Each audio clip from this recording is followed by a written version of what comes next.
आखिरकार Benjamin Netanyahu ने Iran से बदले की स्क्रिप्ट लिख डाली। शुक्रवार से हमले की इबारत लिखी जा रही थी। शनिवार की सुबह ईरान के लिए 200 मिसाइल अटैक के बदले वाला दिन था। इजराइल के 100 से अधिक F-35 फाइटर जेट ने ईरान रडार को चौंकाते हुए बारूद बरसाया। कम दूरी वाले फाइटर जेट 2000 किलोमीटर प्रति घंटे की रफ्तार से दुश्मन के इलाके में घुसकर हमले को अंजाम दिया। ईरान के तेहरान, खुजिस्तान और इलम में सैन्य बेस पर हमला किया गया। सोशल मीडिया पर भी अटैक के दावे किए जा रहे हैं। इजराइल के मुताबिक एयर स्ट्राइक में लगभग 100 विमानों का इस्तेमाल हुआ। हालांकि ईरान के मुताबिक इजराइल का एयर स्ट्राइक फेल रही। ईरान के मुताबिक उसके बावर 373 और S-300 मिसाइल डिफेंस सिस्टम ने हमले को नाकाम कर दिया। ईरान की इराना न्यूज एजेंसी ने एक वीडियो पोस्ट किया है। कथित तौर पर हवाई टारगेट को तबाह किया गया है।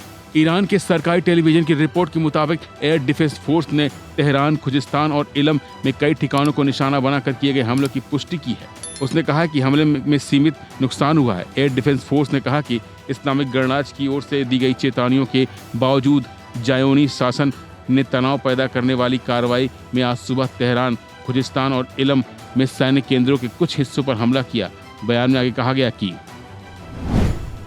देश के एयर डिफेंस सिस्टम ने आक्रामकता की कार्रवाई को सफलतापूर्वक रोका है, उसका मुकाबला किया है। बयान में कहा गया कि हमलों से कुछ स्थानों पर सीमित क्षति हुई है।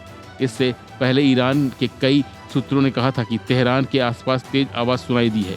यह आवाज़ हमले की नहीं बल्कि एयर डिफेंस सिस्टम के एक्टिव होने से हुई थी। ईराना ने अपनी रिपोर्ट में कहा कि ऐसा कोई स्थिति नहीं बनी है जहां मदद भेजनी पड़े। वही हमले के बाद इजरायली सेना ने ईरान को धमकी देते हुए कहा कि अगर ईरान अब ईरान की कोई प्रतिक्रिया देने की कोशिश करता है तो हम हर तरह से तैयार हैं। IDF प्रवक्ता ने कहा कि ईरान लगातार इजरायल के खिलाफ महीनों से हमले कर रहा है। इसके जवाब में अभी इजरायल ने ईरान के सैन्य ठिकानों पर सटीक हमले किए हैं। दुनिया के हर दूसरे संप्रभु देश की तरह इजरायल को भी जवाब देने का अधिकार है। हमारी रक्षात्मक और आक्रामक क्षमताएं पूरी तरह से सक्रिय हैं।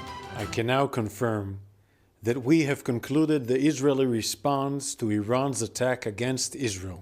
We conducted targeted and precise strikes on military targets in Iran, thwarting immediate threats to the state of Israel.